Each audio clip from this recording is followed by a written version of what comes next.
Ya, baik teman-teman, kita lanjutkan kembali videonya. Sebelumnya kita sudah mengenal apa itu APE, kemudian jenis-jenis APE, jenis-jenis APE ya. Sekarang kita pahami tentang manfaat dan fungsi APE.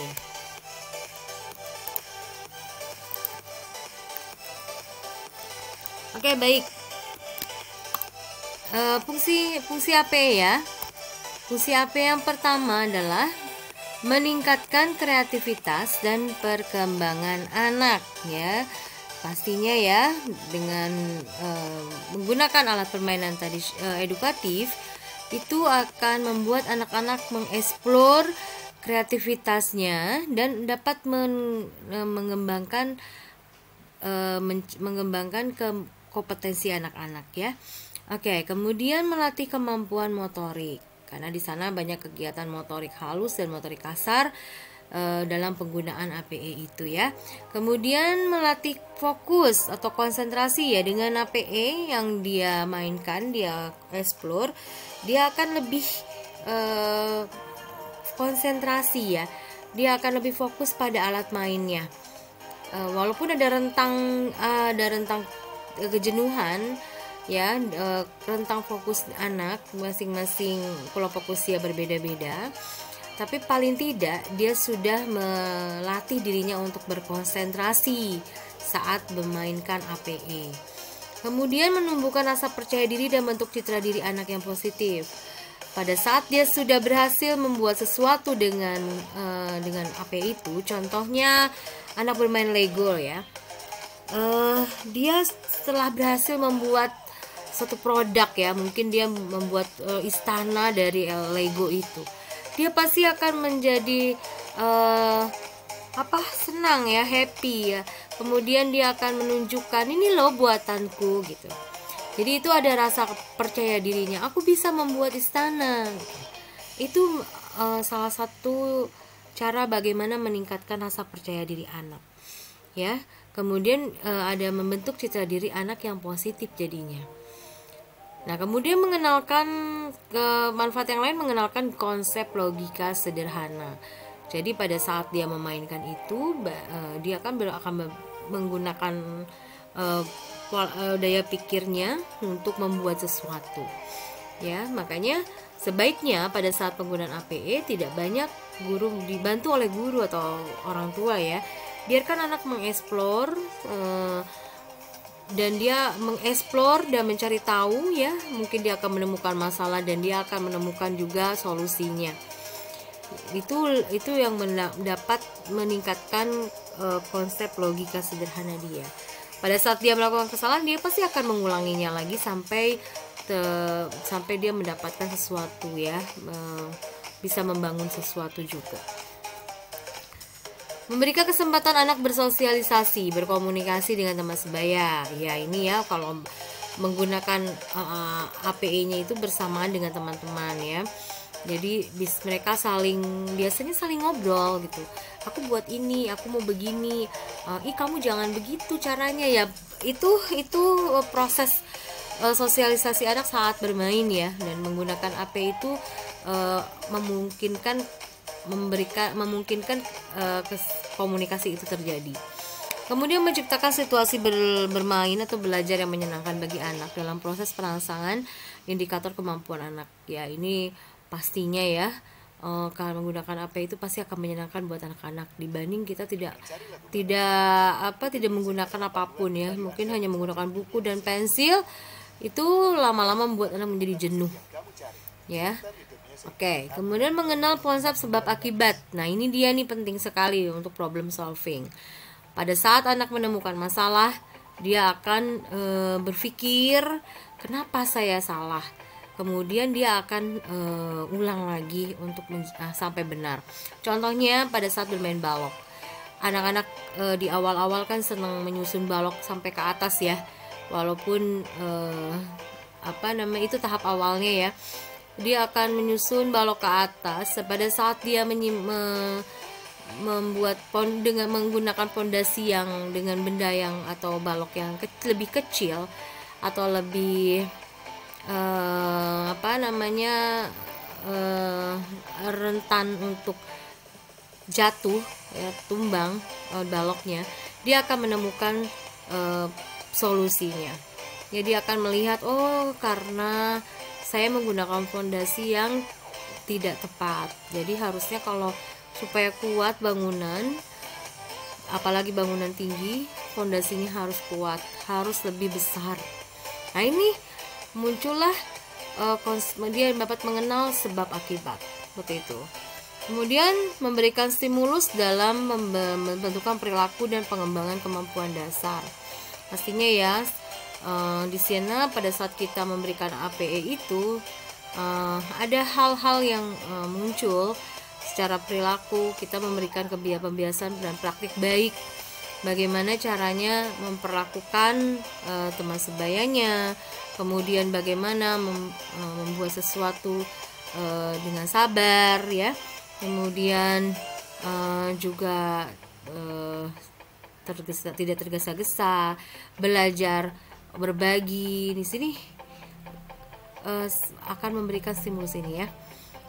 Kemudian manfaat yang lain, melatih kemampuan verbal dan bahasa anak. Ya, pada saat dia bermain dengan teman-temannya, mereka berbicara, mereka ngobrol, ya, otomatis dia akan melatih kemampuan berbahasa. Manfaat selanjutnya menambah pengetahuan dan wawasan. Pastinya dia biasanya akan menemukan hal-hal yang baru, ya, pengetahuan baru. Kemudian mengenalkan warna, bentuk, dan tekstur. Pada saat kita memberikan APE, ya, di sana ada berbagai macam warna, berbagai macam bentuk, dan tekstur halus, kasar, ya, tergantung dengan APE yang akan dibuat anak itu. Kemudian APE sebagai media pembelajaran anak, ya, pastinya ya, alat permainan edukatif itu sebagai media pembelajaran bagi anak. Lalu alasan mengapa permainan edukatif itu penting bagi perkembangan anak dalam belajar. Alasannya yang pertama, meningkatkan pemahaman terhadap totalitas kediriannya. Artinya dengan bermain sesungguhnya anak sedang mengembangkan kepribadiannya. Ya, makanya anak harus banyak main, ya. Kemudian meningkatkan kemampuan berkomunikasi tadi, ya, berbahasa, saling ngobrol dengan temannya, ya. Meningkatkan kemampuan menciptakan hal-hal baru. Ya, dia seperti pencampuran warna. Kita mungkin hanya mengenal beberapa warna-warna dasar, kemudian dicampurkan menjadi satu warna baru. Nah, ternyata anak-anak itu bisa saja mengeksplorasi warna-warna itu dicampur semua dan terjadilah hal-hal yang baru. Mungkin warna-warna yang lain gitu, ya. Itu namanya. Makanya biarkan mereka mengeksplorasi APE atau kegiatan mainnya. Kemudian meningkatkan kemampuan berpikir anak. Pastinya, ya, pada saat dia bermain, dia akan menggunakan olah pikirnya untuk membuat sesuatu. Mempertajam perasaan anak, ya. Kemudian memperkuat rasa percaya diri dia. Itu kalau pada saat dia berhasil, dia akan senang, ya, dan dia akan merasa lebih percaya diri. Merangsang imajinasi anak pastinya, ya.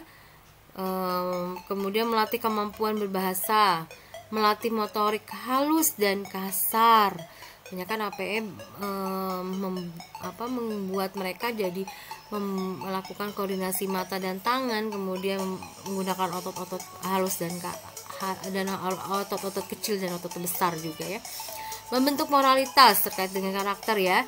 Melatih keterampilan anak, mengembangkan sosialisasi, membentuk spiritualitas anak, ya. Jadi kita juga perlu mengenalkan mana ciptaan manusia, mana ciptaan Tuhan, gitu, seperti itu. Nah, lalu bagaimana prosedur pemilihan dan penetapan APE? Jadi sebelum memilih APE, guru harus memperhatikan dulu nih syarat pembuatannya, meliputi syarat edukatif, teknis, dan syarat estetika. Kalau syarat edukatif, maksudnya adalah memilih APE itu harus disesuaikan dengan program pendidikan yang berlaku, sehingga pembuatannya akan sangat membantu pencapaian tujuan-tujuan terdapat di dalam program pendidikan yang disusun. Maksudnya terkait dengan perencanaan, ya. Maunya tujuannya apa nih, pencapaian perkembangan anaknya apa, untuk meningkatkan apa. Nah, ini perlu diperhatikan. Alat permainan yang dipilih itu disesuaikan dengan memperhatikan program kegiatan pendidikan, kurikulum ya, perencanaannya. Alat permainan yang dipilih sesuai dengan didaktik metodik, artinya dapat membantu keberhasilan kegiatan pendidikan, mendorong aktivitas dan kreativitas anak, dan sesuai dengan kemampuan atau tahap perkembangan anak. Syarat teknis, untuk teknisnya yang harus diperhatikan adalah dalam pembuatan AP ini, dalam pemilihan bahan, kualitas bahan, pemilihan warna, kekuatan bahan dalam suhu tertentu dan lain sebagainya. Secara lebih rinci, syarat-syarat teknis dalam pembuatan ini adalah sebagai berikut. Alat permainan dirancang sesuai dengan tujuan ya, tadi fungsi sarananya. Jadi tidak menimbulkan kesalahan konsep ya. Contoh dalam membuat balok bangunan, ketepatan bentuk dan ukuran yang akurat mutlak dipenuhi, karena jika ukurannya tidak tepat akan menimbulkan kesalahan konsep. Alat permainan hendaknya multiguna, walaupun ditujukan untuk tujuan tertentu, tidak menutup kemungkinan digunakan untuk tujuan pengembangan yang lain. Jadi bisa aja tadinya hanya untuk melatih motorik halus, tapi juga bisa melatih pengembangan bahasa. Kemudian alat permainan dipilih dengan menggunakan bahan yang mudah. Ingat ya teman-teman, mudah didapat di lingkungan sekitar, murah atau dari bahan bekas juga boleh. Aman, ini penting, tidak mengandung unsur yang membahayakan anak, tajam, beracun dan lain-lain. Hati-hati ya dalam membuat APE-nya. Jadi jangan sampai anak-anak itu malah menjadi celaka gitu ya. Menggunakan bahan kimia itu berbahaya sekali. Alat permainan hendaknya awet, kuat dan tahan lama, tetap efektif walau cahaya berubah, mudah dalam pemakaian, menambah kesenangan anak untuk bereksperimen dan bereksplorasi ya. Kemudian dapat digunakan secara individual, kelompok atau klasikal ya, jadi nggak hanya untuk kepentingan sendiri ya. Kemudian syarat estetik itu keindahan ya, menyangkut keindahan. Jadi kalau ini sangat penting diperhatikan karena akan memotivasi dan menarik perhatian anak untuk menggunakannya. Hal-hal yang lebih rinci misalnya bentuknya elastis, ringan, mudah dibawa, keserasian ukuran, tidak terlalu besar, tidak terlalu kecil, kombinasi warnanya juga serasi dan menarik. Oke, langkah-langkah prosedur pemilihan APE ya. Yang pertama, guru harus mengkaji dan memahami karakteristik anak yang ada di lembaga PAUD kita. Pahami dulu nih apa saja nih tipe-tipe anaknya ya. Guru menelaah program kegiatan dan tujuan belajar anak. Kemudian memilih tema atau tujuan belajar dari tema tersebut. Kemudian menginventarisasi AP yang sudah ada dan menelaah apakah AP-nya sudah sesuai dengan kurikulum atau belum. Kan kita jangan sampai kita membeli AP itu sembarangan ya. Menginventarisasi AP yang sudah ada dan menelaah apakah AP itu sudah sesuai dengan kurikulum ya. Tadi ini double ya. Membuat rancangan untuk pembuatan alat permainan, menyiapkan alat dan bahan yang diperlukan, kemudian membuat alat permainan sesuai dengan rencana atau sesuai dengan kondisi alat bahan yang ada, baru memeriksa alat permainan itu apakah telah sesuai atau benar. Nah ya teman-teman, yang prosedur ini, langkah-langkah ini mohon dipahami karena nanti teman-teman akan membuat video tutorial membuat APE ya pada saat UTS ya. Di UTS-nya adalah membuat video tutorial pembuatan APE, temanya bebas ya. Jadi perhatikan ini pada saat membuat rancangan. Kemudian periksa lagi alat permainannya apakah telah sesuai atau belum, bisa digunakan apa tidak gitu ya. Oke, itu saja ya teman-teman ya. Ada quote today-nya adalah play is highest expression of human development in childhood, for it alone is the free expression of what is a child's soul. Ya, bermain itu adalah ekspresi tertinggi dari manusia, perkembangan manusia, khususnya anak usia dini. Ya, itu adalah bermain bebas ya, supaya bisa mengekspresikan jiwa anak-anak, seperti itu ya maksudnya. Yang ini menurut Frederick Froebel. Oke, itu saja. Terima kasih, kita akhiri dengan alhamdulillah. Terima kasih atas perhatian dan partisipasi aktifnya. Mohon maaf lahir batin. Wabillahi taufik wal hidayah. Wassalamualaikum warahmatullahi wabarakatuh.